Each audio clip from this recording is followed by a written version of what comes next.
Hello friend, तो फिर से आपका स्वागत है स्टूडेंट हेल्पिंग क्लासेज में। और आज हम लेकर आए हैं क्लास 10th का बायोलॉजी और वो कितना चैप्टर नंबर 3 परिवहन। और ये परिवहन का पार्ट 2 है। इससे पहले परिवहन का हम पार्ट 1 करा चुके हैं। अगर आप लोग पार्ट 1 को नहीं देखे हैं तो कृपया हमारे यूट्यूब चैनल पर जाकर देख सकते हैं पार्ट 1।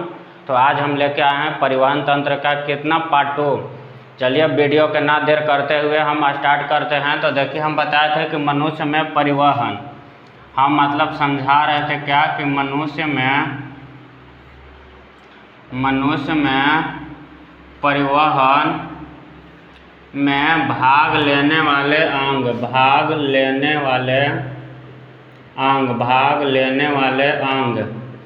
अंग मुख्य रूप से क्या होता है। मनुष्य के परिवहन में भाग लेने वाले अंग होता है मुख्य रूप से 3 गो। पहला होता है रक्त, दूसरा हम बताए होंगे हृदय, और तीसरा होता है रक्तवाहिनी।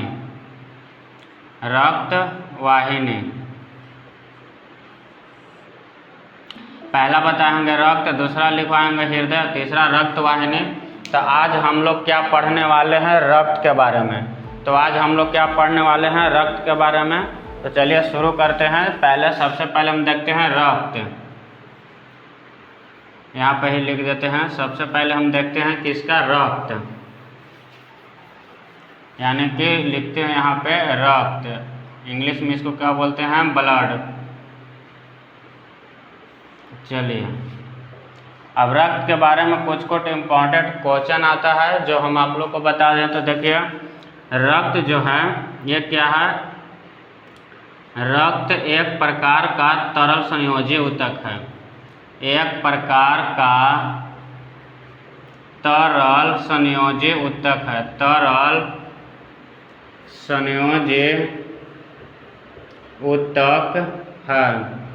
तो रक्त एक प्रकार का क्या है जी? रक्त एक प्रकार का तरल संयोजी ऊतक है। अगर हम लोग रक्त देखते होंगे तो वो किस फॉर्म में रहता है? लिक्विड में रहता है। लेकिन रक्त लिक्विड में नहीं, कुछ हिस्सा ठोस में अवस्था में भी रहता है। तो रक्त में ठोस और द्रव दोनों अवस्था पाया जाता है। ऐसे रक्त को देखने में केवल किस अवस्था में नजर आता है? तो द्रव अवस्था में। लेकिन मुख्य रूप से रक्त द्रव और ठोस दोनों अवस्था को मिलकर बना हुआ रहता है रक्त।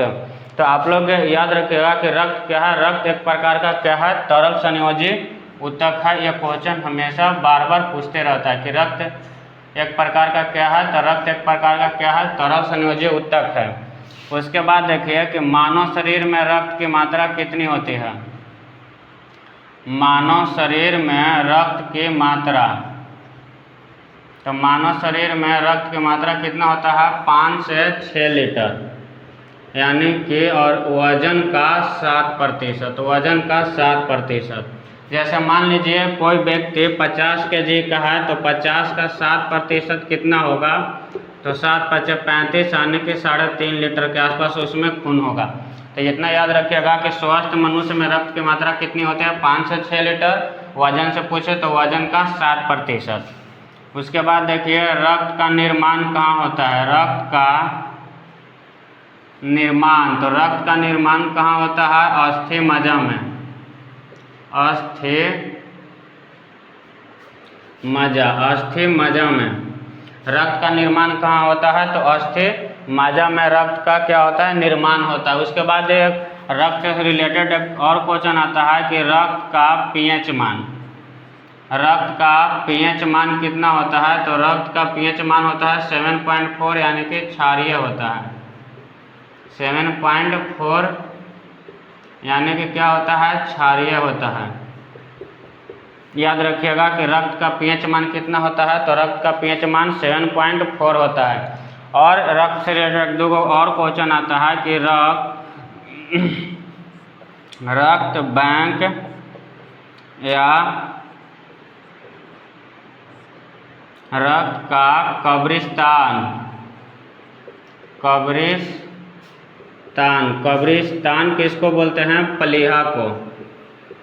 एक क्वेश्चन भी याद रखिएगा कि रक्त या फिर इसको बोला जाता है ब्लड बैंक या ब्लड का कब्रिस्तान किसको कहा जाता है? तो ये कहा जाता है कि इसको प्लीहा को। रक्त का pH मान कितना होता है? 7.4। रक्त का निर्माण कहाँ होता है? अस्थि मज्जा में। रक्त का एक स्वस्थ मनुष्य में रक्त की मात्रा कितनी होती है? 5 से 6 लीटर। और रक्त एक प्रकार का क्या है? तरल संयोजी ऊतक है।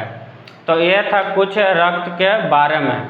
अब हम लोग पढ़ते हैं कि रक्त किन किन भागों से मिलकर बना होता है, यानी कि रक्त किन किन भागों से मिलकर बना होता है। तो रक्त 2 भागों से मिलकर बना होता है। 2 भागों से मिलकर बना होता है। रक्त कितने भागों से मिलकर बना होता है?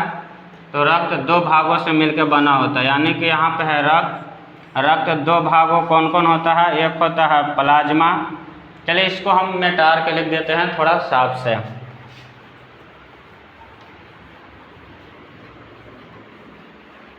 तो आप लोग समझिए रक्त कितने भागों से मिलकर बना होता है? रक्त 2 भागों से मिलकर बना होता है। क्या? पहला होता है प्लाज्मा। जो रक्त में प्लाज्मा की मात्रा कितनी होती है? और इतना याद रखिएगा कि रक्त में जल की मात्रा होता है 91%। इसमें रक्त में जल की मात्रा 91%। तो रक्त 2 भागों से मिलकर बना होता है, पहला प्लाज्मा और दूसरा होता है रक्त कोशिका। रक्त कोशिका ये जो है प्लाज्मा से ये निर्जीव भाग है, रक्त का निर्जीव भाग, और ये है सजीव भाग। सजीव भाग ये क्या है? निर्जीव भाग, और ये है सजीव भाग। आप लोग याद रखिएगा। तो रक्त में प्लाज्मा की मात्रा कितनी होती है? 55 से 60%। और रक्त कोशिका की मात्रा कितनी होता है? 40 से 45%। तो क्या आप लोग समझे कि रक्त 2 भागों से मिलकर बना है, प्लाज्मा, दूसरा बात है रक्त कोशिका। और जो प्लाज्मा होता है क्या है? निर्जीव भाग होता है, और रक्त में प्लाज्मा की मात्रा 55 से 60%। और रक्त कोशिका जो होता है, रक्त कोशिका वो सजीव भाग होता है, और इसकी मात्रा कितनी होती है? 40 से 45%। और यह जो प्लाज्मा है ये क्या होता है? रंगहीन द्रव्य पदार्थ है। रंगहीन द्रव्य पदार्थ है। रंगहीन द्रव्य पदार्थ है। और प्लाज्मा में लगभग 90% क्या होता है? जल होता है, और 10% अन्य पदार्थ होता है। और अन्य पदार्थ में क्या क्या आ जाता है? कार्बनिक और अकार्बनिक पदार्थ। यानी कि ऐसे मुख्य रूप से याद रखिएगा कि इसमें कुछ प्रोटीन होता है, वसा होता है, कार्बोहाइड्रेट होता है, NaCl होता है, नाइट्रोजन होता है, बहुत तरह तरह के पदार्थ होता है। यानी कि इतना आप लोग याद रखिएगा इसके बारे में, प्लाज्मा के बारे में। मुख्य रूप से अब हम लोग को पढ़ना है किसके बारे में? रक्त कोशिका।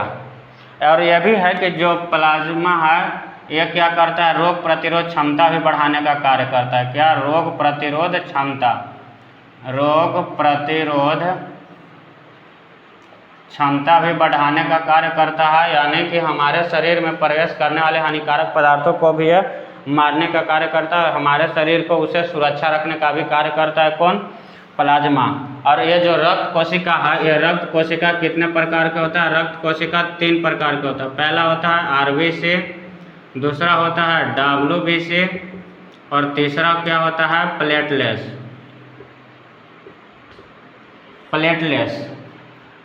रक्त कोशिका कितने प्रकार का होता है? रक्त कोशिका 3 प्रकार का होता है। कौन कौन? RBC यानी कि रेड ब्लड सेल, दूसरा WBC व्हाइट ब्लड सेल, और तीसरा होता है क्या? प्लेटलेट्स।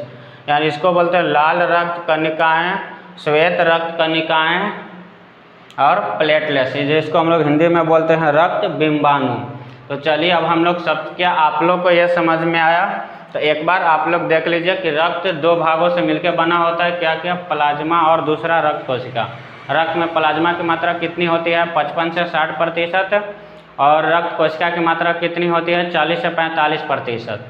और ये जो प्लाज्मा है इसमें 90% जल होता है, और 10% में अन्य पदार्थ होता है, जैसे कुछ प्रोटीन, वसा, NaCl, नाइट्रोजन, मतलब बहुत सारे चीज़ इसमें पाया जाता है। कुछ तत्व भी तत्व, यह सब आयरन, यह सब बहुत सारे तत्व पाया जाता है। दूसरा अब रक्त कोशिका कितने प्रकार का होता है? रक्त कोशिका 3 प्रकार का होता है, आरबीसी, डब्ल्यूबीसी और प्लेटलेट्स। आरबीसी, डब्ल्यूबीसी और प्लेटलेट्स। तो अब हम लोग पढ़ने वाले हैं क्या? आरबीसी के बारे में। तो चलिए अब हम लोग समझते हैं आरबीसी। तो अब हम लोग क्या समझेंगे? आरबीसी। तो देखिए ये हमारा क्या है? आरबीसी। आरबीसी जिसको हम लोग बोलते हैं red blood cell, red blood cell यानी कि लाल रक्त कण, लाल रक्त कण या फिर कणिकाएं या फिर लाल रक्त कोशिका। अब देखिए ये आरबीसी जो है, आरबीसी इस हम तो ये बता दिए पहले कि ब्लड का निर्माण कहाँ होता है? तो अस्थि मज्जा में। तो अब हम लोग पढ़ेंगे मुख्य रूप से आरबीसी। तो देखिए आरबीसी का वैज्ञानिक नाम, पहले आरबीसी का क्या होता है? वैज्ञानिक नाम, वैज्ञानिक नाम। तो आरबीसी का वैज्ञानिक नाम क्या होता है? Erythrocyte, erythrocytes, erythrocytes. आरबीसी का वैज्ञानिक नाम क्या होता है? एरिथ्रोसाइट्स। उसके बाद देखिए आरबीसी का जीवन काल, आरबीसी का जीवन काल कितना होता है? 20 से 120 दिन। उसके बाद देखिए आरबीसी का संख्या कितना होता है? तो आरबीसी का संख्या होता है 45 से 50 लाख, 45 से 50 लाख। इतना याद रखिएगा कि आरबीसी की जो संख्या होती है वो कितनी होती है? 45 से 50 लाख। आरबीसी का रेड किसके कारण होता है लाल? तो हीमोग्लोबिन वर्णा के कारण। किसके कारण? हीमोग्लोबिन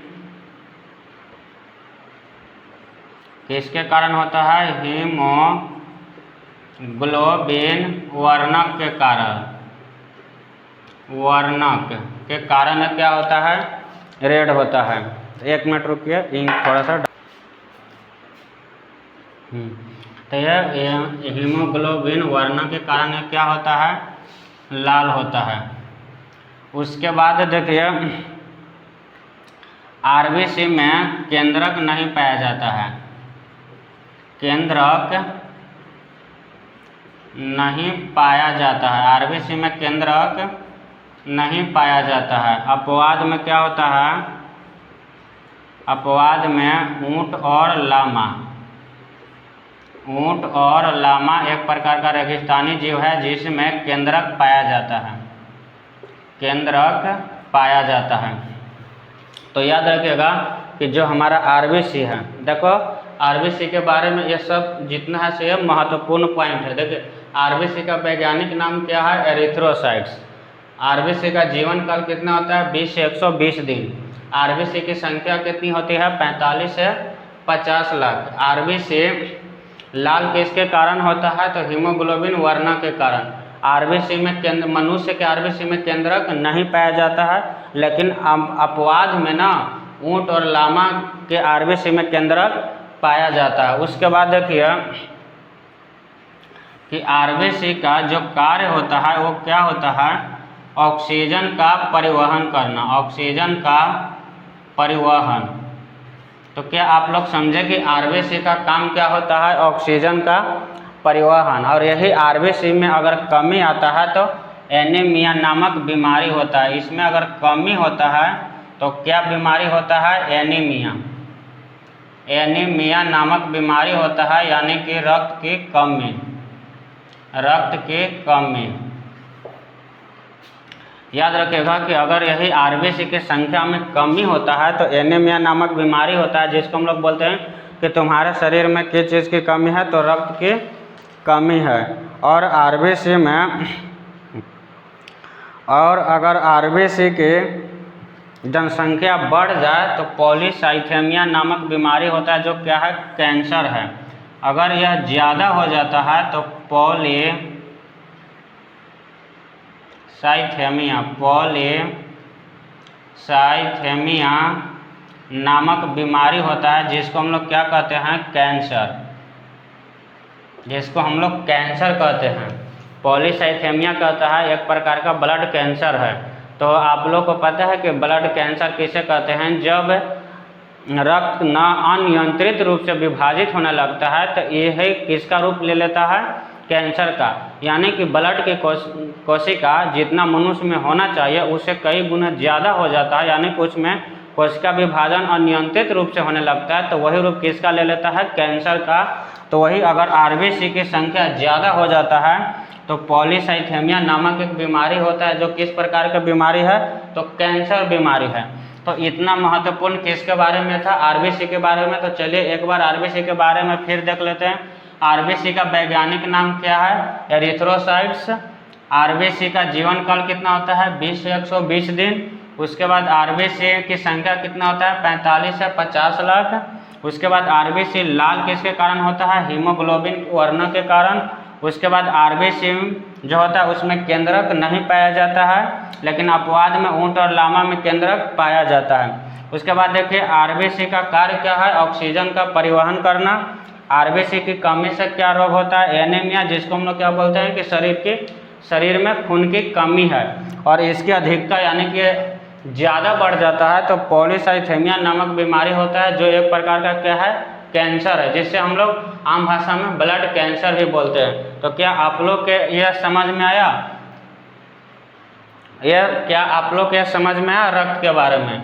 तो चलिए अगर आप लोग के समझ में आया रक्त के बारे में तो एक बार स्क्रीनशॉट ले लीजिए और देखिए जिस तरह से हम आप लोग के रक्त के बारे में हम बताएं। और देखिए इसका जो आरबीसी का जो आकार होता है, ये जो आरबीसी है इसका हम अगर आकार का बात करें तो ये होता है डंबलाकार।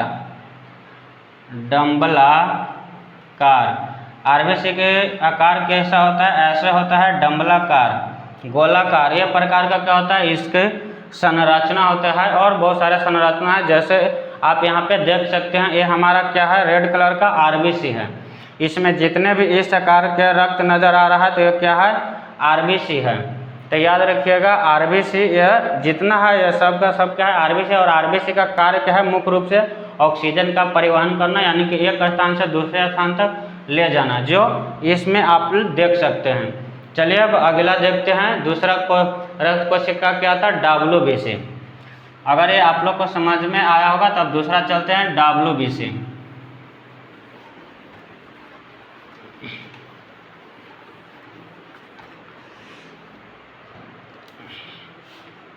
दूसरा क्या है, डब्ल्यूबीसी।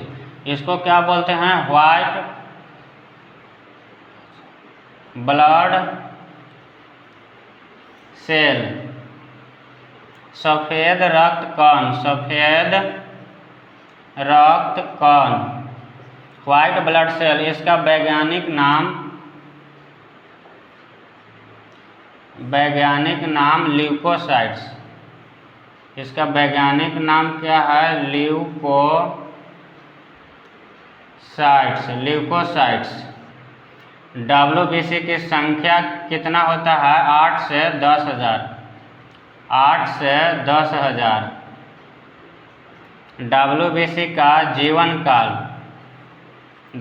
का जीवन काल 12 से 20 दिन। कहीं कहीं पे लिखा रहेगा 13 से 20 दिन, कहीं कहीं पे लिखा रहता है 13 से 20 दिन के आसपास। और डब्ल्यूबीसी और इसका मुख्य कार्य क्या है, डब्ल्यूबीसी का मुख्य कार्य। तो डब्ल्यूबीसी का मुख्य कार्य क्या है, रोग प्रतिरोध क्षमता बढ़ाना, रोग प्रतिरोध क्षमता बढ़ाना। इसलिए डब्ल्यूबीसी को क्या कहा जाता है, शरीर का सैनिक। और ये सबसे ज़्यादा होता किस में है, ज़्यादा छोटे बच्चे में।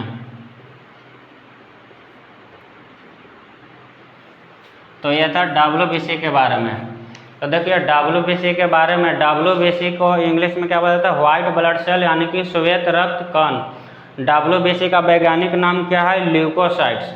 उसके बाद देखिए WBC का जीवन काल कितना होता है? 12 से 20 दिन, कहीं कहीं पर लिखा रहता है 13 से 20 दिन। उसके बाद देखिए कि WBC की संख्या कितनी होती है? 8 से 10,000। और जो WBC है, WBC का कार्य क्या है? रोग प्रतिरोध क्षमता बढ़ाना। और WBC को अन्य किस नाम से जाना जाता है? शरीर का सैनिक, क्योंकि ये हमारे बॉडी में प्रवेश करने वाले जितने भी हानिकारक पदार्थों हैं, जैसे या फिर हानिकारक जीव है, जैसे जीवाणु बैक्टीरिया है, वो सबको ये मारने का कार्य करता है। कौन? WBC। इसलिए WBC को क्या बोला जाता है? शरीर का सैनिक। और छोटे बच्चों में WBC की संख्या बहुत ज़्यादा होती है, क्योंकि आप लोग छोटा बच्चा को देखेंगे, उन लोग को कुछ भी खाने पीने के लिए दीजिएगा तो वो डायरेक्ट मुंह में डालता है, यानी कि वो उसका शरीर साफ नहीं रहता है, फिर भी वो जब मुंह में किसी भी वस्तु को लेता है तो बहुत सारे जीवाणु बैक्टीरिया वायरस चले जाता है, और उससे लड़ने का काम कौन करता है? हमारे WBC। इसलिए WBC को क्या बोला जाता है? शरीर का सैनिक। तो इतना याद रखिएगा कि WBC के बारे में यह महत्वपूर्ण पॉइंट था कि WBC सफ़ेद रक्त कण यानी कि व्हाइट ब्लड सेल। WBC का वैज्ञानिक नाम क्या है? ल्यूकोसाइट। WBC की संख्या 8 से 10,000। WBC का जीवन काल 12 से 20 दिन। WBC का कार्य क्या है? रोग प्रतिरोध क्षमता बढ़ाना। इसको शरीर का सैनिक भी बोला जाता है। छोटे बच्चों में ज़्यादा होता है। जैसे देख लीजिए, ये जो संरचना है, यह किसका संरचना है? WBC का। यहाँ पे आप लोग ये जो व्हाइट कलर का गोल गोल दिख रहा है, यह किसकी संरचना है? तो यह संरचना है WBC का, जो आप लोग इस बोर्ड पे देख रहे हैं। यह संरचना किसकी है? तो WBC। तो क्या आप लोग को WBC पूरी तरह से समझ में आया? तो अब हम चलते हैं, अगर समझ में आया तो एक बार स्क्रीनशॉट ले लीजिए। और अब हम चलते हैं किसके बारे में? प्लेटलेट्स के बारे में, जो हमारा तीसरा रक्त कणिका था। अब हम चलते हैं किसके बारे में? प्लेटलेट्स।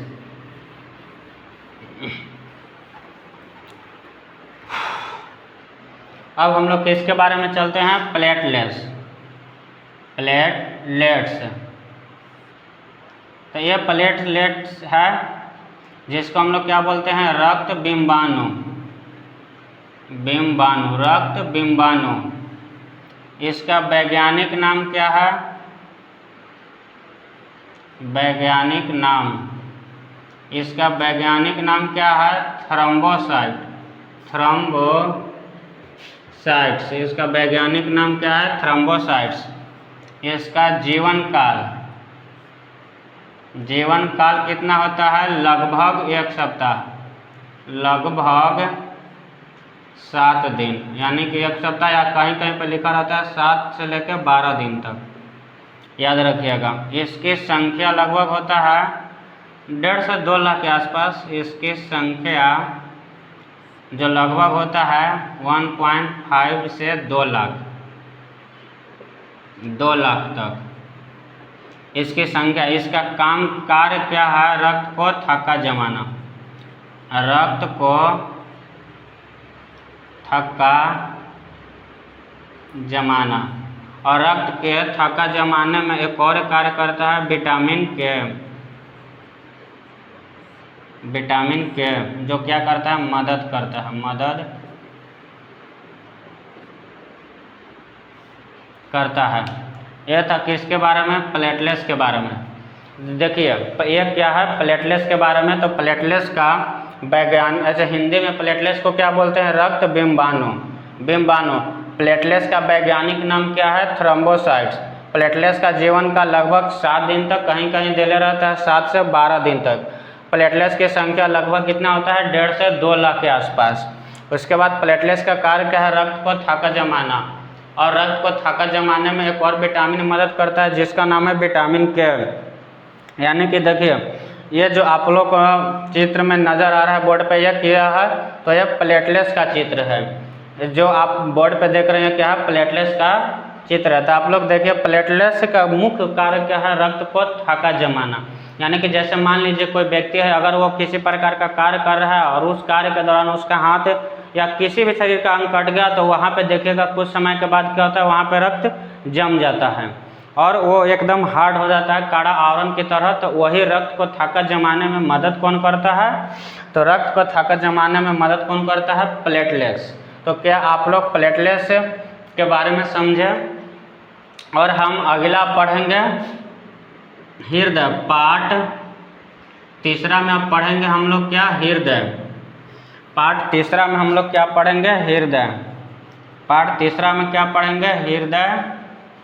उसके बाद पढ़ेंगे रक्त वाहिनी। रक्त वाहिनी ये पढ़ेंगे हम लोग किसमें, तीसरा में। और एक क्वेश्चन है आप लोग के लिए कि मानव शरीर के अंदर